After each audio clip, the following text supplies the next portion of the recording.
Friends, welcome back to another episode of Generation Tech. My name is Alan. We recently did a video that asked what would have happened had Palpatine not meddled with the Clone Wars. Would the Separatist Alliance have prevailed against the Grand Army of the Republic?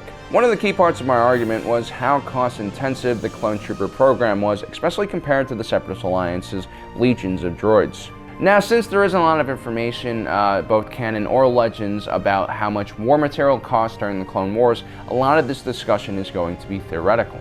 Now, I imagine even without exact numbers, we'll be able to illustrate just how expensive the clones were to build and maintain compared to droids. Even in legends, there's very little information on how much the initial batch of 200,000 clones cost, Sifo Dyas. From what we know, the Kaminoans at the time already had facilities set up for producing huge quantities of clones. Prior to the order from the Republic, the Kaminoans had developed other clone armies, clone workforces, and clone security forces, so this wasn't their first time creating clones. The Kaminoans had become obsessed with DNA and genetics after an environmental disaster drowned their entire world, forcing them to go to extreme lengths to survive. Even with all the facilities set, there still needed to be massive amounts of research preparation done before the Kaminoans started cloning. For one, the Kaminoans had to pay Jango Fett tons of money for his DNA. Also in Legends, the initial batch of trainers for the clones were all hand-selected by Jango Fett. 100 individuals said to be some of the most talented mercenaries, bounty hunters, and warriors in the galaxy. They were known as the Q Valdar, which in Mendoa translates into those who no longer exist because this was a highly secretive project.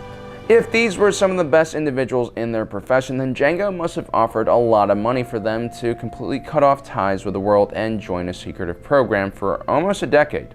Other costs would go into the actual DNA analysis and alteration process.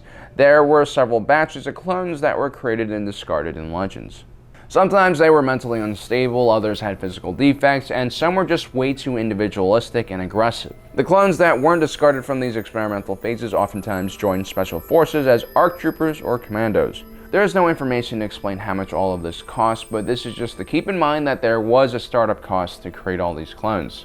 Now, we've done videos in the past trying to figure out how much a galactic credit is worth when compared to the US dollar. Using food prices, we were able to figure out that the galactic credit pretty much trades 1-to-1 against the US dollar. You guys can check out that video later here in the top right corner. Now, using that information, we can roughly surmise the cost of upkeep for a clone soldier throughout its 9 years of training. Most boarding military schools here on Earth cost around $30,000 to $50,000 per year, and if we multiply that by 9 to get a clone soldier to a combat-ready stage, that's going to be around $270,000 and $450,000, or credits to get a clone combat ready. Now, obviously, it's a really rough estimate, and there are tons of variables in this equation that really can't be quantified, but what I'm trying to illustrate is that there will be recurring costs to feed, clothe, house, and teach these soldiers for almost a decade. This makes them much more expensive than normal military forces, where society absorbs much more of the cost and raises individuals to adulthood before the government takes them away and gives them a few months or years of training. Once the clones become combat ready, additional costs must be levied. For every one clone in battle, there are perhaps a dozen or so people working to keep him well equipped and prepared. There are logistics officers, quartermasters, transportation specialists, medical professionals, cooks, janitors, weapons technicians, and so on. And that's not even including all the weapons, ammunition, armor, vehicles, and other gadgets that they are equipped with.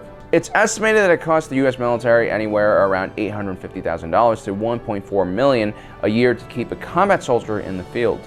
We can expect a similar increase in yearly costs for clone cadets entering combat roles. On the Separatist side, we have a completely different mentality. While clones needed to be grown and nurtured, droids were manufactured as products and therefore had different costs associated to them. Like the clones, there was probably an extended period of research and development where new designs were tested and prototypes were created. Although keep in mind, battle droids and automated units were already invented in the Star Wars galaxy, which means most of the technology was readily available for engineers. The B-1 battle droid was the successor of the OEM series battle droid used by the Trade Federation during the Battle of Naboo. Even before that, this line of battle droids was used for security on Trade Federation ships. There's no official information on how much a B-1 battle droid cost. But we do know that R2 astromech costs around 4,245 credits, while higher spec R3 units cost as much as 10,000, whereas the R5 budget astromech costs lower than 4,000 credits. Now, these are slightly inflated consumer prices, but it can be safe to say that the B-1 battle droid falls somewhere in that range. They might even be cheaper than Astromechs, considering that they had a lot less computing power and were the most mass-produced battle droids at the time, and were extremely flimsy and poor quality. The B-1 battle droid was usually armed with the E5 blaster rifle or a SC-14 blaster pistol, which cost 900 and 500 credits respectively. Aside from that, droids needed power to operate, programmers, technicians, and engineers to keep them functional. They also needed storage and transportation facilities to move them from place to place. But because they could be shut down and stored, their upkeep costs will be significantly cheaper. In the end, we're looking at clone troopers that cost the Republic anywhere from a few 100,000 to 500,000 credits to raise to adulthood, and around an additional 1,000,000 credits to keep combat ready per year. A battle droid, on the other hand, will cost its owner at most 10 to 20,000 credits per unit. For a clone trooper to balance things out, he would have to kill dozens, if not hundreds of droids. I'm sure talented clones like Captain Rex were able to do just that, but for the average clone sent into suicidal frontal assaults by inexperienced Jedi leaders, that most likely won't happen. And guys, that's one of my main arguments why the Separatist Alliance would have most likely defeated the Republic had Palpatine not been involved in the equation. So don't forget to check out that video. Also, don't forget to subscribe and like us on Facebook. And a special thanks to all you Patreon supporters out there.